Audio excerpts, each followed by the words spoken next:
every country, every country in the world has designated authority to calculate and collect tax from all the people, all the legal entities, all the partnership firms, all the political parties, etc.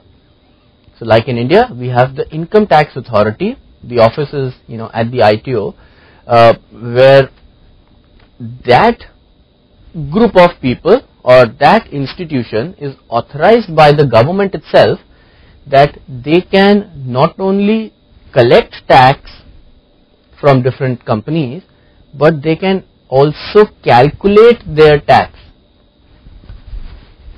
Two different things. Let me explain them better. Now what was happening is, initially the government designated one person known as Income Tax Authority, ITA, to collect tax from different people.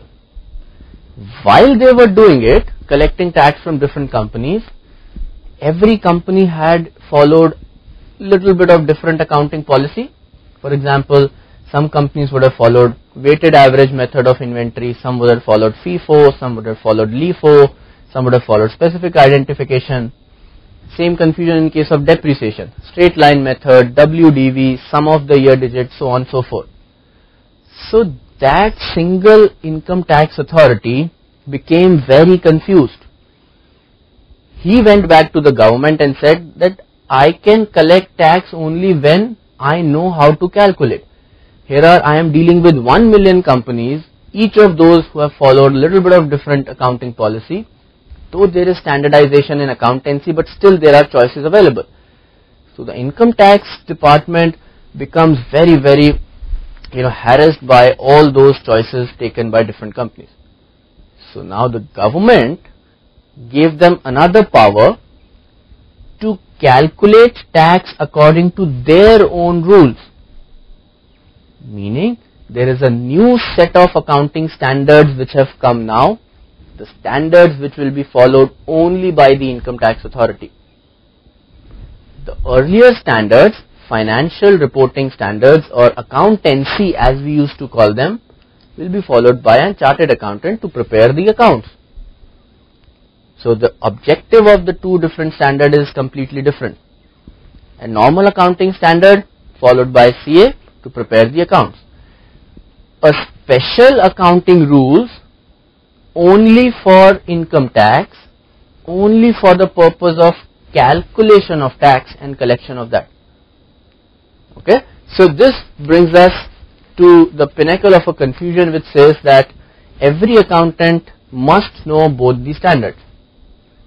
But generally what happens is accountant does not need to know what is to be followed under the income tax, because since income tax is itself government, you have to trust them to some extent. So a typical accounting guy will know only his own standard, which will be known as the rules of FR, financial reporting, which are separate from rules of IT, income tax authority. Okay, so I am making a clear-cut distinction between the two set of standards. What is the difference? Let me explain.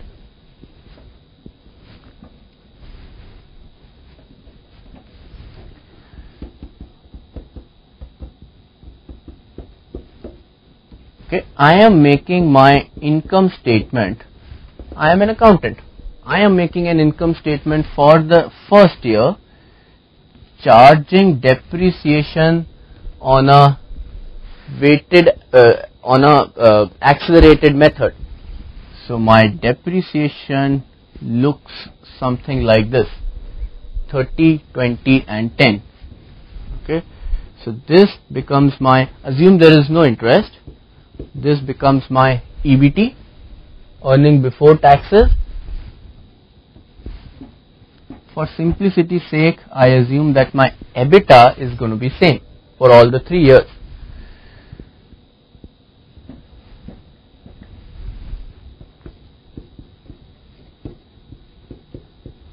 Let me complete the income statement. the moment I was about to write 8, suddenly I realized that this tax needs to be calculated and paid according to the rules of IT. I went to the income tax department and requested them to please calculate and tell me how much is my tax.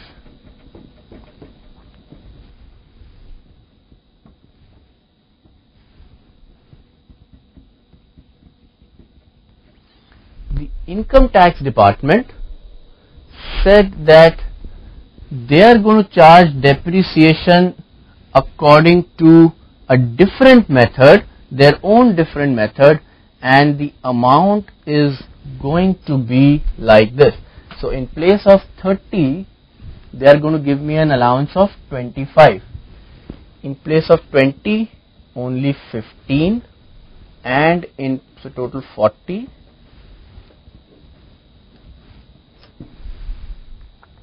Okay, so according to the income tax,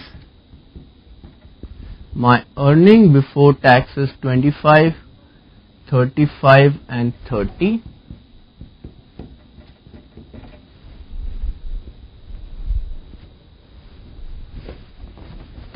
So according to the rules of IT, according to the income tax, how much is the tax that I need to pay? 25 into 40%, 10 rupees. I put that 10 figure into my income statement and calculated my profit after tax as equal to 10. Okay, next year also the same thing happened. 40% of 35, which is 14,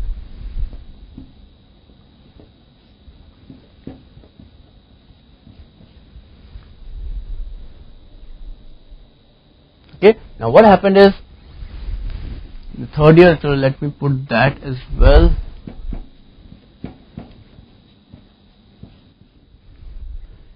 Now very rightfully and without having a lot of choice, the accountant who was preparing the financial report took help of the income tax rules to calculate the tax payment, utilized them and plugged it here, because he knows that the tax needs to be paid according to the rules of IT. When this statement, which was prepared according to accrual till here, then according to rules of IT, went to the shareholders, got printed in an annual report, went to the shareholders. Now shareholders are reading the statement and saying EBITDA 50 less 30, 20 is fine, 40% tax should be 8, why are we paying extra 2 rupees? So shareholders, not so clear. Next year 50 EBITDA, 20 depreciation, so 30 rupees of earning before tax, 40% tax rate should have been 12, why are we paying 14? Not clear. Then the third year, EBITDA 50, depreciation 10, so it should be 40, 40% should be 16, why are we paying less tax now? So what really happens is my shareholders are unable to understand the tax calculation. They went to the finance department and told the finance team that listen, the tax calculation that you are given is wrong. It says 20 into 40% should be 8. The finance team on the other hand said, sir, every country has an income tax department and the tax calculation has to be done according to their rules. So I can't do anything about these amounts. Then my shareholders said that what income tax wants is the tax payment to happen according to them. They are not bothered how is the tax accounting happening. Yeah. So the short point shareholders are saying to the finance team is that you make payment according to the rules of IT. We have no problem. The cash flow, let cash flow happen like this. But can you make some adjustment in the accounting so that at least the tax, the representation happens according to rules of accrual?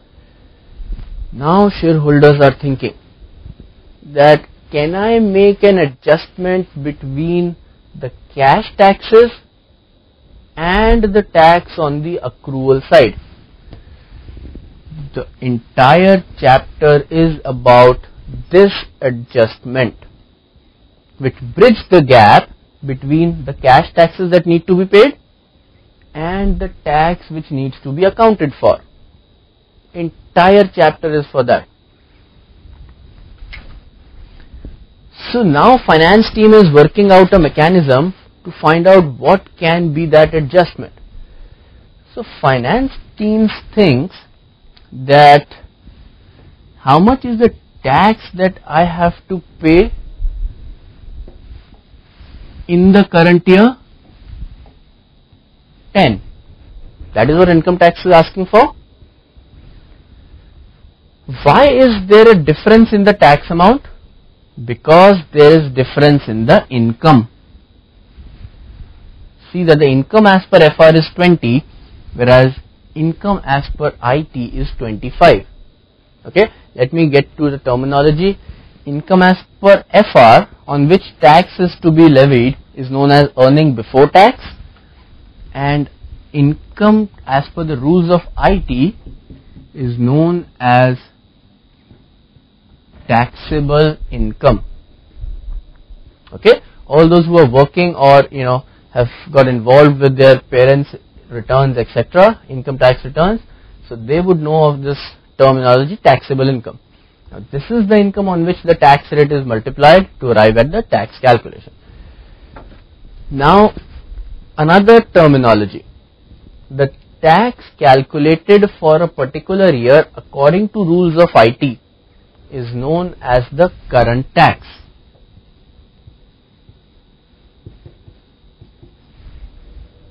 Current tax terminology. So now my finance team is thinking that the difference in tax is because of difference in income. The question is, why is income different then? They are analyzing that EBITDA is same as EBITDA, but my depreciation of the first year is different than depreciation charged by IT. Then they said, I am asking for a depreciation deduction of 30, but my IT is giving it only for 25. IT is giving me a lower deduction in the first year. In the second year, again the same thing is happening. I am asking for a deduction of 20. IT is giving me a deduction only of 15. But in the third year, when I am asking for a deduction only of 10, IT is giving me a deduction of 20, which means that the amount of deduction lower given was compensated in the third year, which effectively means that the total depreciation charged by FR is equal to total depreciation charged by IT. It is only a matter of timing. Okay, so I have raised an important fundamental that the difference in the income of FR and IT, which reverse in future, is known as a timing difference. Okay, in the first year, my income of FR is lower by 5 rupees. In the second year, also lower by 5. So cumulatively lower by 10. And in the third year, the difference has reversed. Okay, so there is a timing difference of 5 rupees which has arisen in the first year. Okay, so now my finance team is trying to find out an adjustment mechanism, that as to how can we adjust it.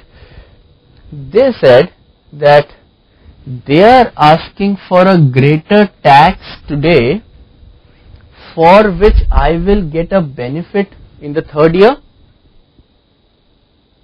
Let me repeat. Income tax is asking for a greater tax today,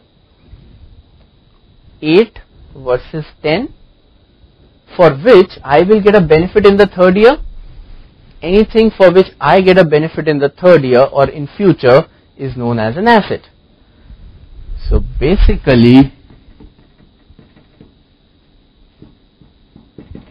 income tax is charging 5 rupees more into 40%. So how much is the extra payment that I have made? 2 rupees.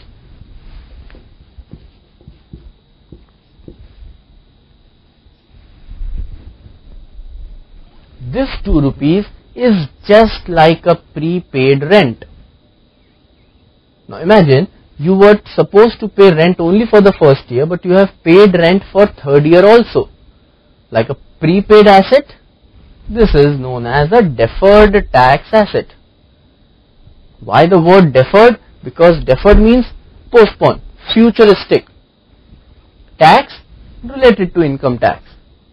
And asset, because you are going to get a benefit in future. Simple. Okay.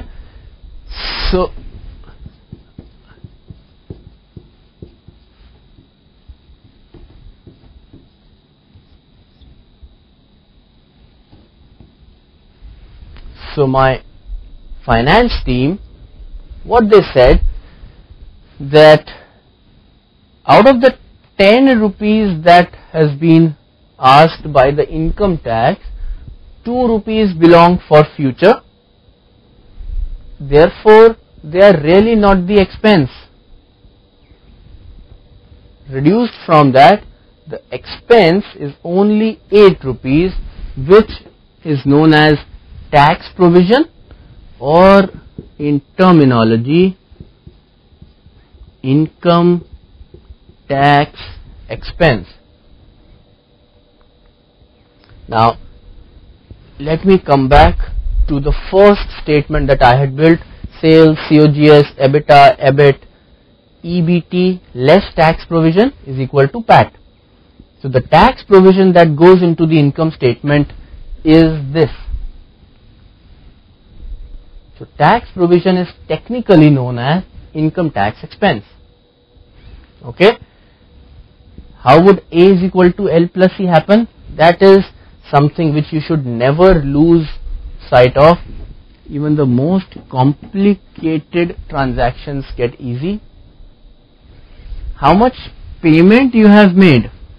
So the cash goes down to the extent of 10.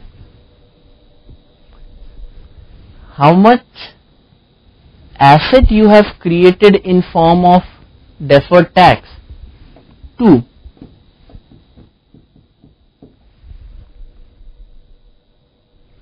And the balance, 8 rupees, goes to the income statement as income tax expense.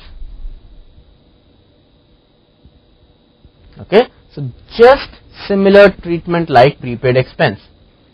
You are making payment of 10, out of which only 8 belongs to the current year. So according to accrual, only 8 comes here. 2 is for the third year, therefore let it be a prepaid asset till then. Okay. Let me talk about what will happen in the second and the third year also. Okay. Now in the second year again, you have a current tax of 14. It is a tax as per the rules of IT. Okay. I looked at the difference in the incomes. This year also, in the second year also, IT was charging tax on a higher income. So the timing difference, which was 5 in the first year, 5 more got added.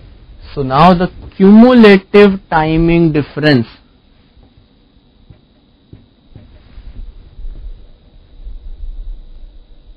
became 10 into tax rate to 4. So how much extra tax have I paid now? To the extent of 4 rupees. What is the breakup of this 4?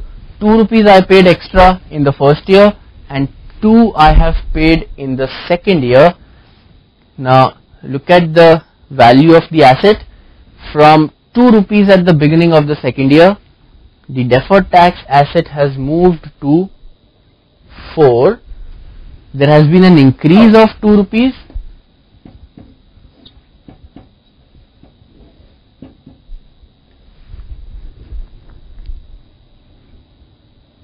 How would A is equal to L plus C happen?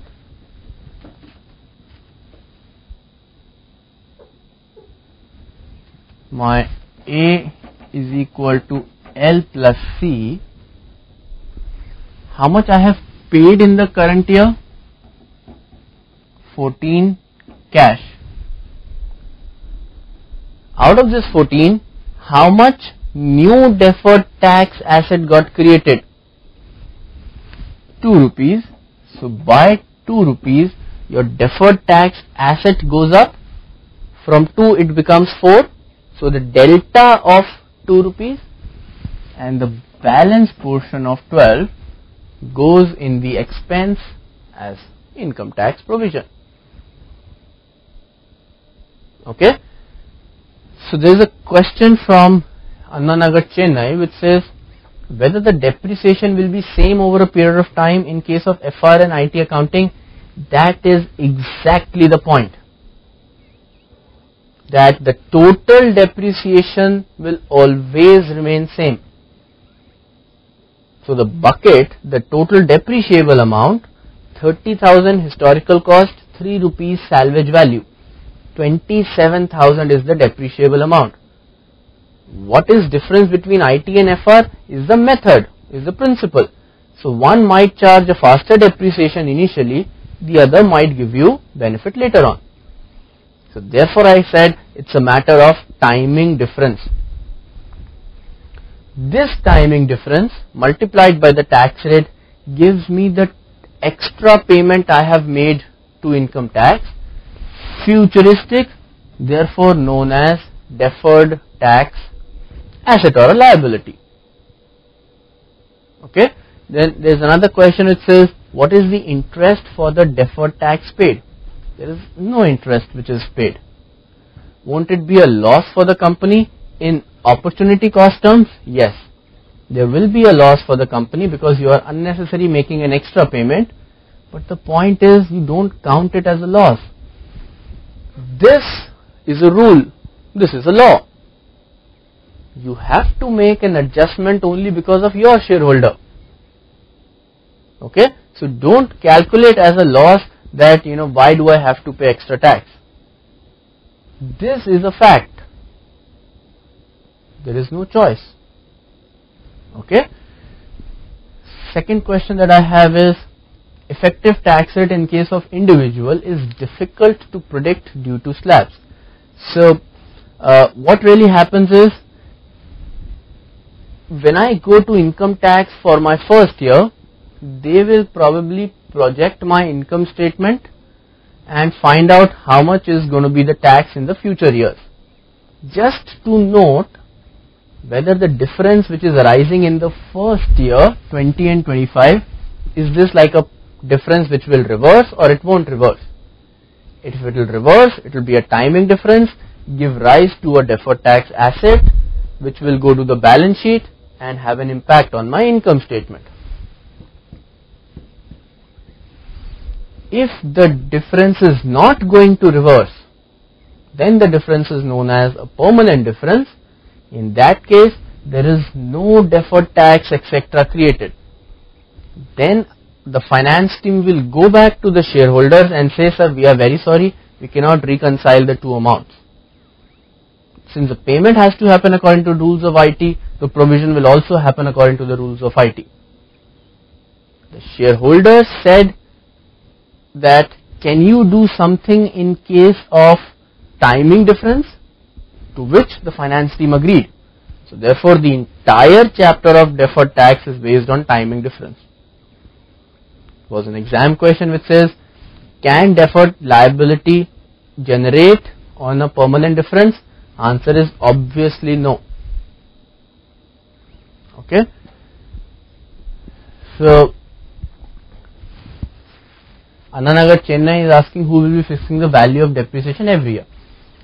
For the rules of FR, you have your straight line method, your own depreciation policy. For rules of IT, there is a separate method in the US which is known as a method of MARC. So you don't need to get into what rate, etc. So like in India, we have schedule 14 to calculate the depreciation rate for each of the assets. For motor vehicle it is 15%, for for house property it is 5%, so on and so forth. So that is given out upfront, open in public. So you know that there are depreciation differences. Okay. So can we just complete the third year and then talk about a little bit more about the deferred tax? In the third year, how much is my current tax? 12. Now whatever timing difference that got generated was reversed in the last year. In the first year, income tax charged 5 rupees of greater income to tax. Second year, income tax recognized 5 more rupees as a taxable income. So total timing difference became 10. But in the third year, when the difference got reversed, how much is the timing difference, which is, I am writing a keyword here, pending reversal. Okay, let me just clean this a bit and write it clearly.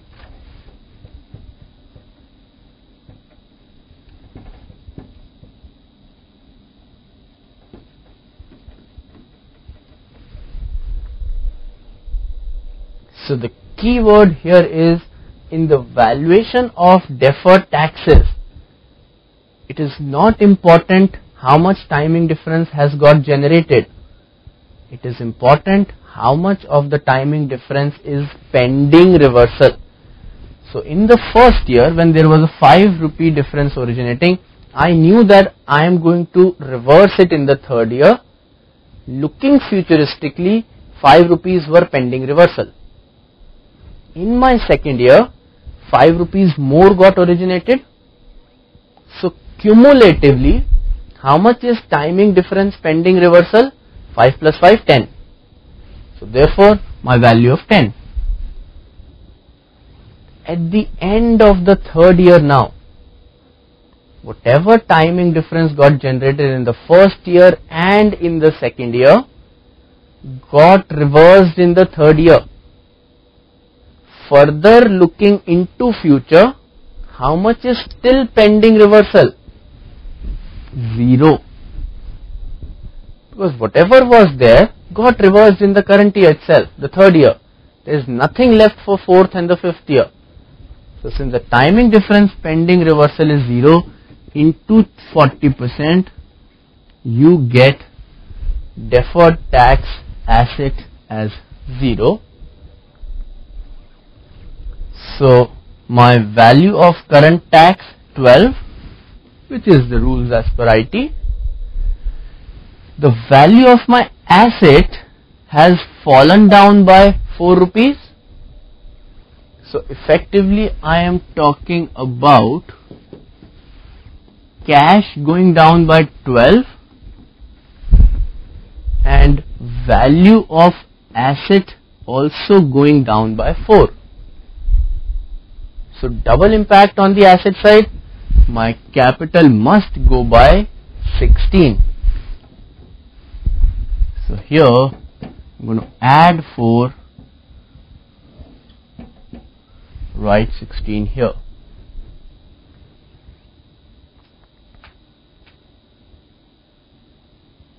Okay. Now can you read the balance sheet and the income statement? In the first year's income statement, how much tax provision has gone into the books? 8 rupees. How much payment has been made to the income tax department? 10. What value comes in the balance sheet of deferred tax asset? 2 rupees. Okay. How would A is equal to L plus C happening in the first year? Cash goes down by 10, your asset comes up by 2, net impact on capital is 8, which is this. Capital impact how? Expense leads to reduction in profit, leads to reduction in capital. In the second year,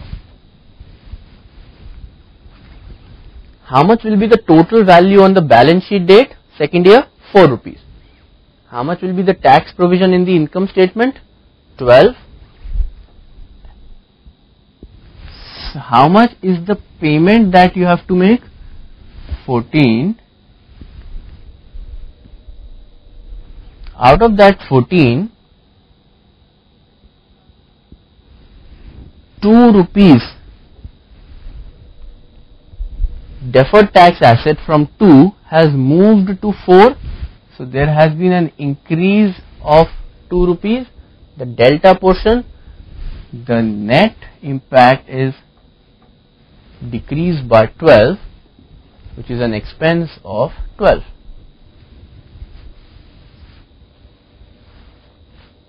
Okay, and the last year, where your deferred tax asset has become equal to 0, you have cash payment happening to the extent of 12,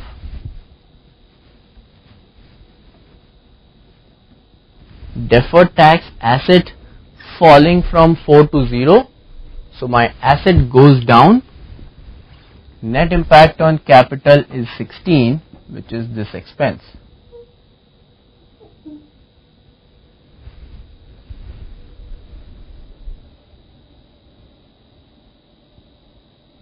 Okay,